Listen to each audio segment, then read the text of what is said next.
and welcome to another episode of the Heather Simcoe podcast, where we discuss all things health, wellness, and learning how to be the best version of yourself.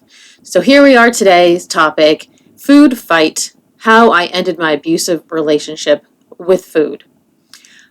I was not always friends with food, and I went from food being the enemy to learning how to make food my fuel. We're going to discuss that today, my journey, how I got there, and hopefully how you can get there too. It has been a lifelong journey, so let me dive in.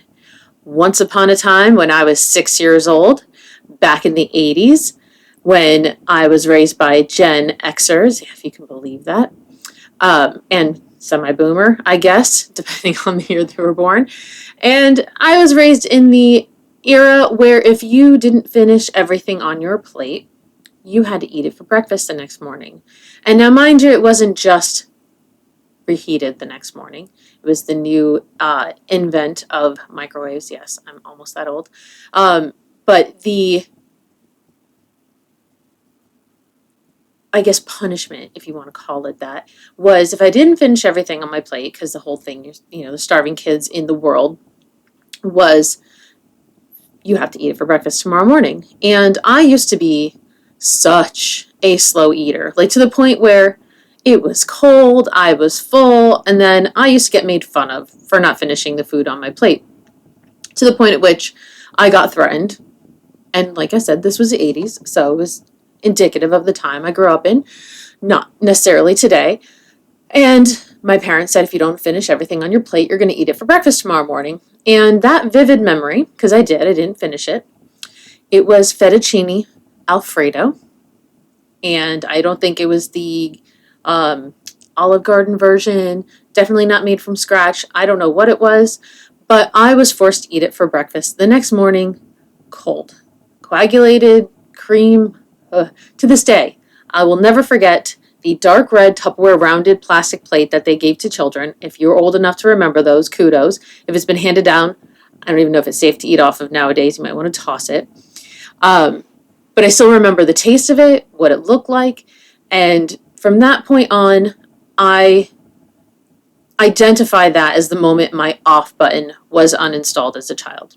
The point at which when my body recognized it was full, and I was taught to keep going.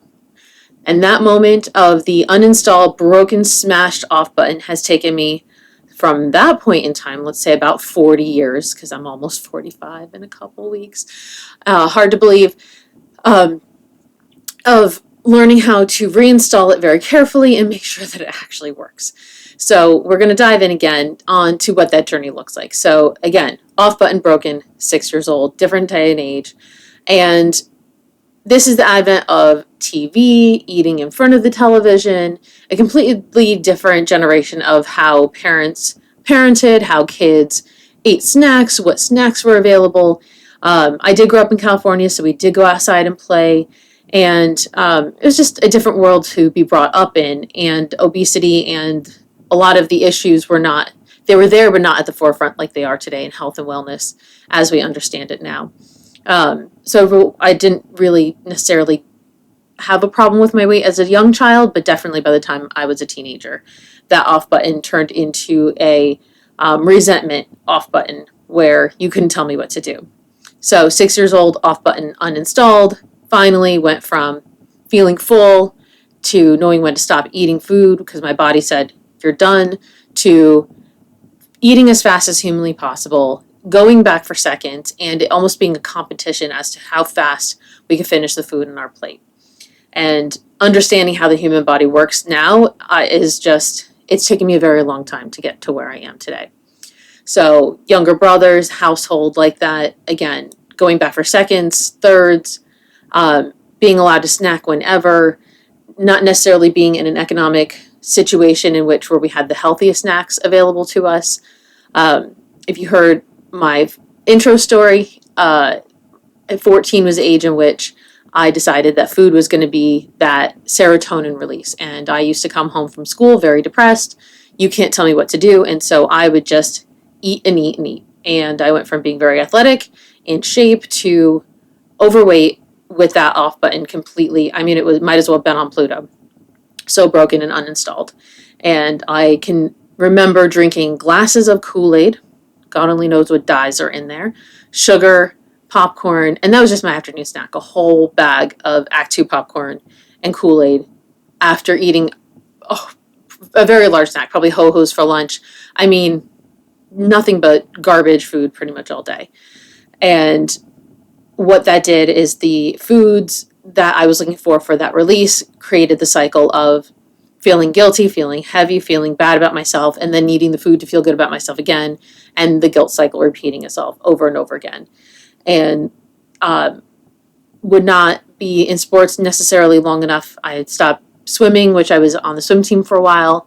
I eventually picked up shot put and discus. So as a heavy girl in high school, one of the few heavy girls in my high school, that I did fairly well in that, but was not as athletic to balance out how many calories I was consuming.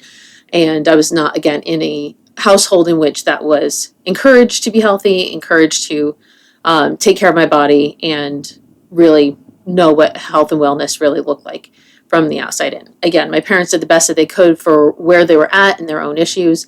We have come a very long way. We have reconciled, and we're on a new journey now. So I encourage anyone who is either in that process with their parents or going through any of those things, forgiveness and working through that process is the most important thing aside from anything else. So aside from that, we're just focusing on my relationship with food, where it would speak to me almost. It was definitely the enemy.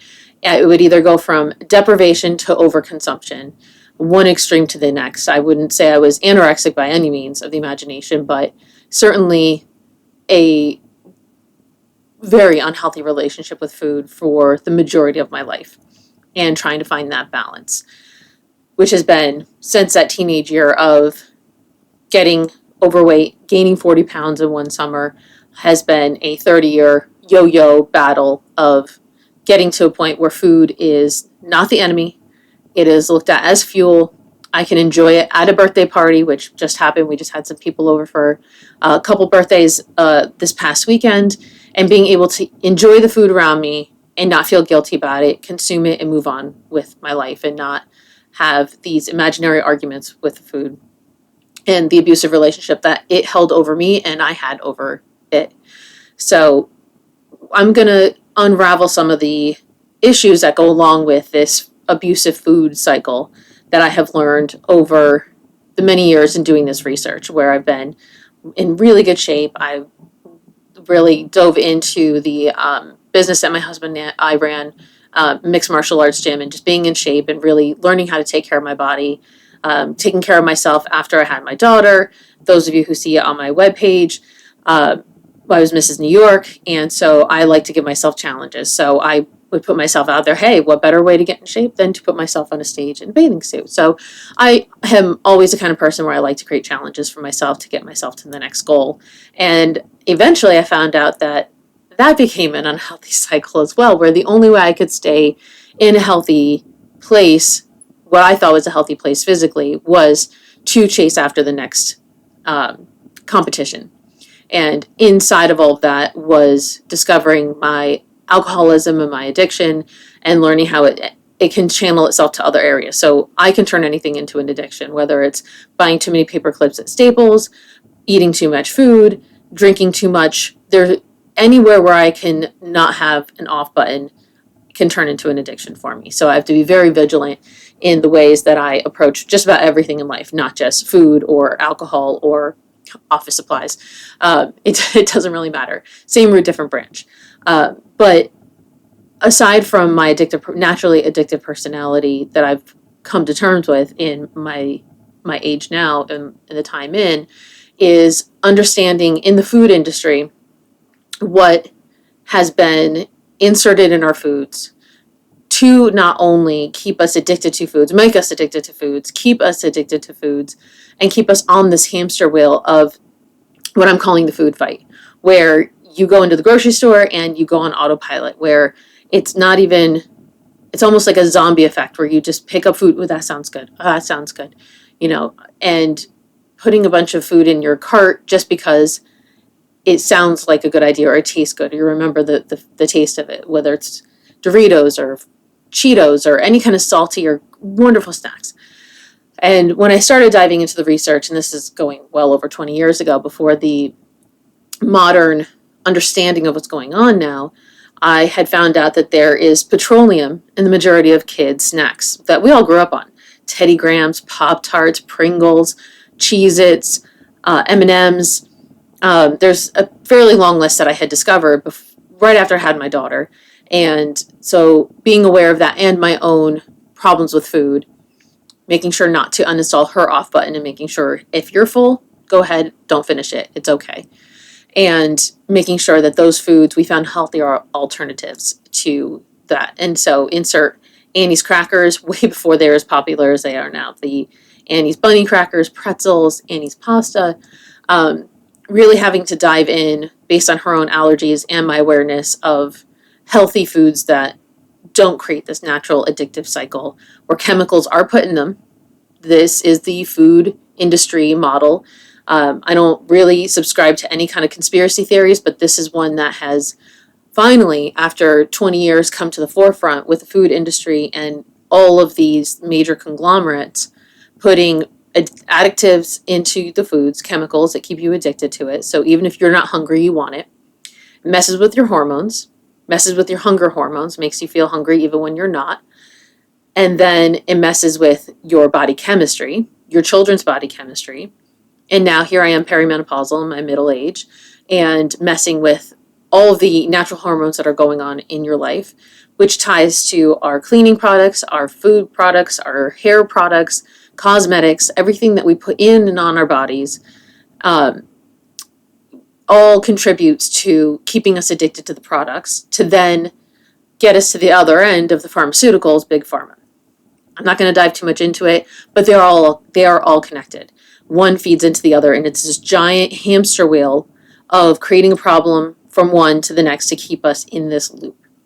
And so the thing I learned is that, okay, it's not your fault, but once you're aware, it is certainly your responsibility to change the way that you feed yourself, fuel yourself. Food is meant to nourish you, make you feel wonderful about yourself, make you feel like you can accomplish your day clear-headed, minded, and being able to do what you need to do without having to worry about weight gain, weight loss, foggy cognitive ability, and this constant kind of dull, addictive mindset, or just not really feeling your best on a regular basis. And so getting off that hamster wheel requires work. Nothing good comes without work, and I've learned that myself many, many years in the making. And like I said, this has been a very, very long journey. If I can help you get off of this merry-go-round of insanity that is the food, the addiction of it all, understanding how to break down your belief that healthy food is too expensive. There are so many ways to access healthy foods, break down those myths, and feed yourself and your families the best food possible, including cleaning products, without having to go into all the weird essential oils. I'm not a huge fan of all of them because I have a really strong sense of smell that some of them are just really hard for me to use. So I have found certain brands that are very subtle, and that I can manage to use that are safe for my pets, for my family, for my household. And they do have a ripple effect because your skin is your largest organ. It does absorb everything. Now, I don't adhere to full perfection. I have to go to restaurants. I am in the environment. There are other pollutants. I can't control everything around me, but I do try and work on wherever I can fix it. I try to. And it can be as simple as BPAs. I know a lot of this should be, you've heard them, but BPA-free water bottles, your plastics, the food that you eat, organics. And like I said, I know I've been there too. You must be great for you can afford organic. There are so many competitive food companies nowadays that are trying to keep up with either plant-based or clean, organic. It doesn't have to be an expensive means of making sure they are eating clean and healthy and having a good, clean household that is not causing adverse health effects. whether it be, like I said, cleaning products, food products, actually I've done a lot of detoxes in my life. I would have to say the worst detox I ever did was getting rid of my shampoos that I found out had yellow dye number 5 in them and parabens and all of the things. That was the worst. God, my husband is a saint for making it through that one, of switching out all of my products to clean products. And thank God, one of my favorite shampoos, I'm not going to name it right now, but it was one of my favorite shampoos, very high-end brand. And when I found out it had yellow dye number 5 in it to make it a little extra colorful, I unfortunately had to hang it up. And luckily, a few years later, they switched over to vegan and more natural. And now I get to go back to one of my favorite hair products and be able to use that. But the process of cleaning all of that out was tremendous, because what I found, what it does, and is it messes with your internal, especially females, our estrogen levels, which mess with our hunger hormones, which make us hungry when we're not supposed to be hungry, which then mess with all of our cycles, our monthly cycles, all of the natural cycles of women. And believe you me, when you go from eating like that and having those products in and on your body to not, wow, I'm so much more level now. It is unbelievable. And my husband loves living with me every week of the month when I make sure to take care of myself. And as I said, I'm not perfect. I love my cupcakes. My husband makes the best pizza, homemade, every single week. And I enjoy that every single week. And it has taken a very long time to balance out, making sure I eat healthy during the week, to enjoying the foods that I like, quality over quantity. When they're real, they taste better and I don't need as much. That's how you hear people who go to Europe, Italy, and France and all these highly rich, decadent foods and come back lighter than they did before, because there's no chemicals or additives or preservatives in their food. Food is meant to go bad. Now insert the American mindset, where we are running around like nuts, soccer practice, school schedules, work schedules, jobs. Name it, we are always on the run. And who in the heck has time to go grocery shopping every 2 or 3 days because your food goes bad? Now, not everything good came out of COVID, but one of my favorite things that came out of COVID was grocery delivery. It has saved me countless hours of going into the grocery store, finding a parking space, looking for the right shopping cart that doesn't squeak or wobble, then, packing up the groceries, leaving them, coming back home, countless hours where I can choose the foods that I need. Now, mind you, the shoppers aren't all, God bless you if you do this for a living, but they don't always choose the best produce. It's okay. But it saves me hours and hours of time making sure my groceries show up at my door when I need them to, so I don't have to spend the time there. So time management, all of this. And what is amazing is when you don't buy something because you're hungry at the store, they're not getting you with BOGO deals at the end caps. You buy what you need, which actually makes your grocery bill lower. You don't spend gas going to the grocery store. Now you have the extra little bits of money to go towards the better foods that are actually good for you and for your family. Another nice little hack, and it does take time. If you have a certain product that you know may not be the best for your family, or you're like, oh my gosh, I literally just bought this giant gallon Costco size laundry detergent for my family. Heather, I'm not going to go throw it out just so I can start all over again with a clean product. I get you. We're all moms. We all have a household to run, or busy women. We don't have time to dump it down the drain, see who we can pawn it off to, and buy it all over again. So let me encourage you with, find the next thing that you want to buy to replace it, finish it out, because you've been using it up to this point. It's okay. And as you go through each product and finish it, find the next cleanest version. If you like a certain kind of vegetable, see if you can find it in the frozen section so you can freeze it.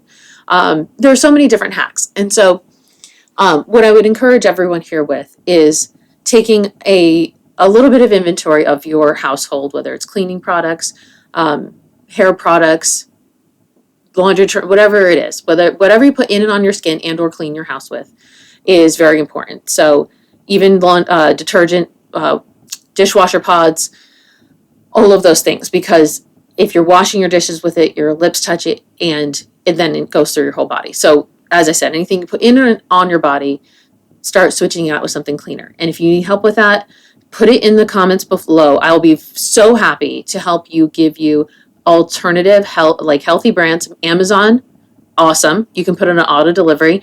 There are so many competitive brands out there trying to get your business who are more affordable. Yes, some are a bit expensive. I'm sorry. You know who you are.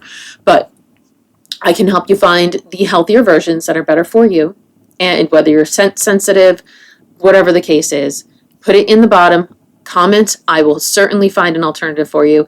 I can also make a list inside of my community when you join.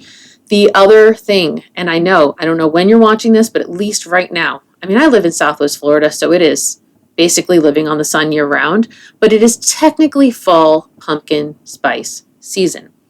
And one of the things, and I implore you, anyone, I know it is one of the most magical tastes, is pumpkin spice lattes.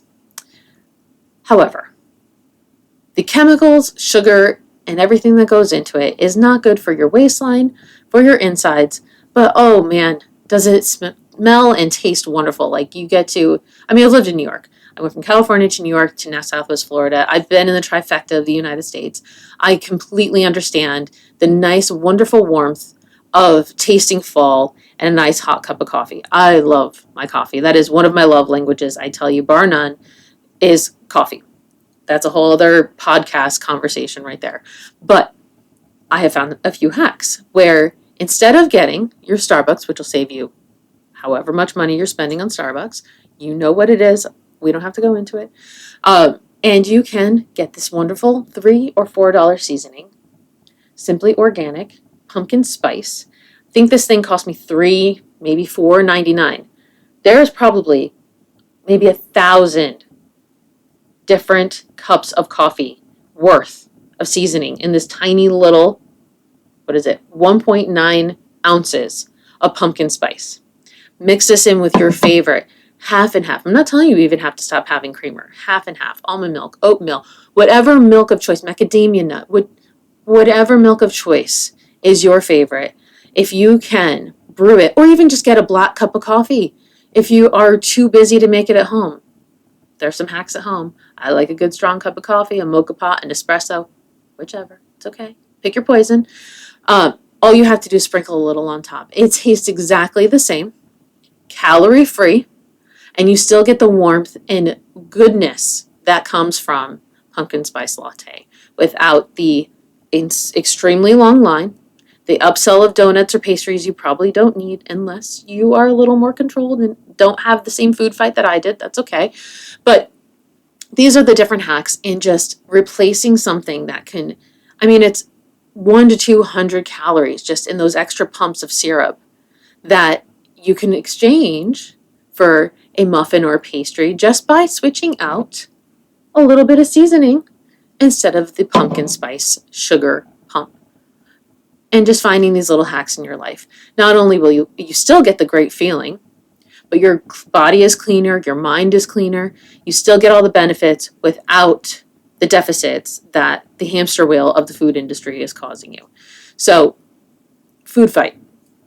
End the food fight, the abusive relationship. Like I said, it has been an insane roller coaster of 30 years from the time I was 14 to now 44, almost 45 in a couple weeks, of fighting with food, overconsumption, to deprivation, all or nothing mode. I'm going to go on an extreme diet and then, oh my gosh, I can't do this anymore. All I want is a cheeseburger, to finding a healthy balance of enjoying food, knowing what food to eat for fuel that gives me the best ability to be the best version of the best mom, the best wife, the best employee, employer, whatever role I need to take on in my life. Being here on this podcast in the middle of the afternoon when I used to need to take a nap in the middle of the day because I was totally spent from too much sugar, not enough sleep, running on the hamster wheel of just trying to keep things together to, I get my pumpkin spice latte in the morning. We're almost at the peppermint mocha, which I did get a little bit ahead of time. So there are a lot of different hacks. And the other thing I would encourage you with in getting off the hamster wheel, couple other tips and tricks. First of all, If you are going to go to the grocery store and you still like going there and you have the time to, God bless you. That is not a part of my routine. I don't have time for that anymore. And I also enjoy getting home and enjoying a couple hours of just relaxing. That is how I exchange my time for money. I have someone else bring me my groceries and I meal prep. But if you still like to go, that's one of your things. Another tip and trick. You shop on the outside ring of the grocery store. You only go into the aisles for your paper goods, waters, seasonings, especially this one. Choose it wisely. That's where all the fresh food is going to be. Your frozens, your dairies, all of the things that are healthy. You go into the center for the very simple necessities, paper goods, any of those things, and you come back out. So that is tip and trick number 1. The other one is to, like I said, Instacart it. Let someone else figure it out. Figure out what your meals are for the week and have someone else bring your groceries to you. Meal delivery services. Too many to count.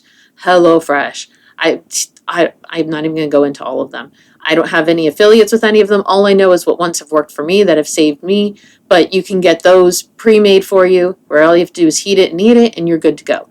We have so many avenues at our fingertips to make these things so much easier for us to eat healthy and mindfully. And so that is a major thing to encourage you to do, is to stay in the outside ring of the grocery store and only jut in the center. Change, like I said, your morning cup of coffee. Maybe wake up a little bit earlier, get one of the ones, have the timers, save yourself some time, make your own coffee in the morning. The other thing, if you have a favorite meal that you want an alternative healthy alternative for, you can also challenge me with that as well. Okay, so healthy products, cleaning products, again, finish what you have. If you need help finding another brand, please let me know. I'll drop it in the comments. I'll give you some links that are alternatives. Amazon Prime, you can think it'll show up literally almost instantly. And then you've got your spice and different ways of hacking some of your favorite foods with the same feeling. The last thing I would encourage you with when it comes to food is, if you cannot pronounce it, your body can't process it. Our bodies were not made in a lab. We are primal. Our bodies are meant to process foods, and if you can't read it, you shouldn't eat it. I know Kind bars. There's so many foods out there where there's literally 3 ingredients. If you don't know how to read it, your body does not know how to process it. That is just the bottom line. And when you start cutting out those foods, if you're like, Heather, you didn't get to me in time, I left a comment and you didn't tell me what I needed to buy. Okay, simple, quick fix. If you can't read it, don't eat it. That's it. Simple ingredients. The less, the better. Cream, sugar, whatever. Sometimes it's 2 ingredients, but make sure you know what they are and you can read them. That is some of the simple, easiest ways to hack knowing what food to eat.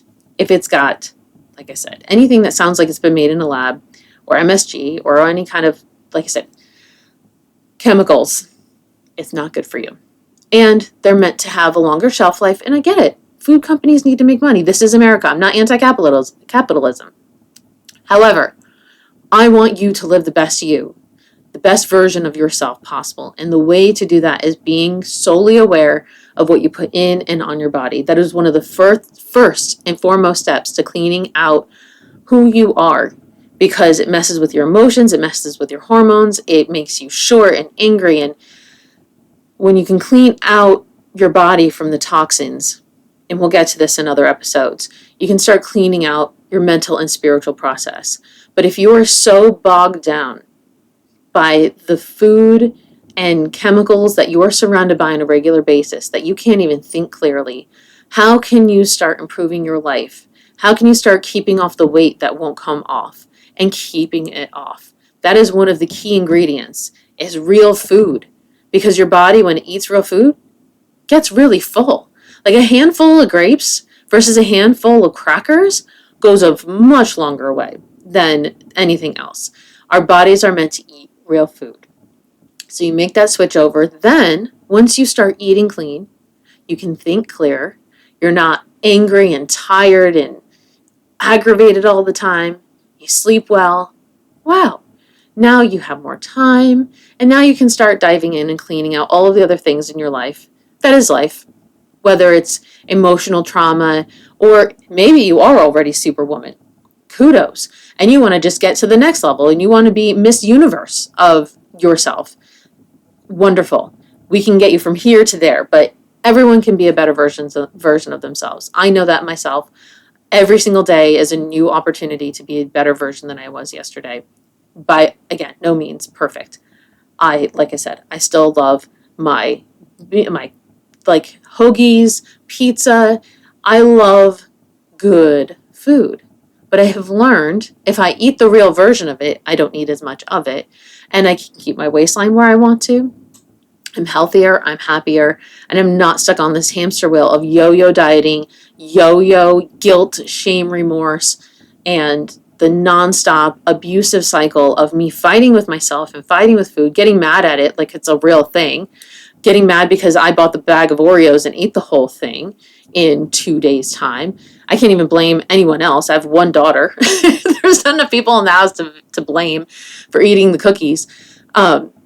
And knowing my own character defects, basically, and giving myself the ability to enjoy the foods that I like to eat in moderation, which is taking me time. Like I said, that off button has only been reinstalled and working properly for a short period of time. With a lot of work. So I encourage you, ladies, please let me help you. If you need some one-on-one coaching, I offer consulting. We can go dive into some one-on-one real life and wellness health coaching to get you really go inside of your life one-on-one, audit it, look at what it is that you need to work on, because everyone's a little bit different. We're all human. There's nothing new under the sun, but everyone has a different set of circumstances that they might need to have me come in. As I've joked, I'm, professional chaos coordinator, come in and kind of rearrange your stuff and help you one-on-one.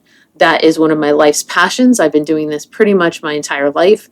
It's why I'm here, is all of the work that I've done to get to where I am now, to help you keep from having to stay in that hamster wheel, in that cycle of shame, guilt, remorse, and just really not feeling your best, to being the best version of yourself sooner than later, because life is short, and I want everyone to enjoy the beauty of calm and going from being overwhelmed to optimized to just not being stuck in this stressful race, and actually being able to stop and smell the roses, which again, I always had a hard time doing. Very fast person. Sometimes I talk too fast, I move too fast. But to be able to actually find contentment and joy around me has been a lifelong journey. And to have the passion and the experience behind me, being in recovery, ministry, in all of the different areas of self-help, wellness, nutrition, to really look at the whole picture of what make up women and really look at how to help you reach your fullest potential. It is not a one size fits all, but we can find one that fits for you. And if we stop following the fads and stop falling into the next trap of the next thing to promise us that this will be the end, I promise you, you will start living the best version of yourself sooner than later, faster than you thought possible, with some very simple fixes that do take time, but once they're in place, the sky's the limit. And you will be able to conquer your life literally one day at a time. People won't be able to recognize you because you're just literally glowing from the inside out. Who is this woman I'm married to? Why is mommy so happy? Wow, I can't believe she came to work and she's just like a superstar. Any number of things can happen. Or you get the motivation and the time to actually start the entrepreneurial version of yourself that you've wanted to do this whole time. Finish a project, finish going to school, whatever your life stream is. That's what I'm here to help you do. I've lived it myself, I'm living it now, and I'm here to help you every step of the way. So please give me a challenge. Let me know what you want me to help you with, whether it's groceries, clean products, clean food, different coffee tips and tricks. I know if you're a tea drinker, there's a lot of, I have dipped my toe in the tea water as well. And lots of wonderful different teas that are amazing. So if you're not a coffee drinker, that's fine too. I've been, like I said, 30 years, lots of all the different detoxes. Pick my brain. I've been there. So let's go on this journey together. I'd like to get you to the best you sooner than later. Health, wellness, the best you. Just please join me on this journey. I can't wait to be a part of it with you. And I can't wait to see you next time. Have a wonderful day. God bless.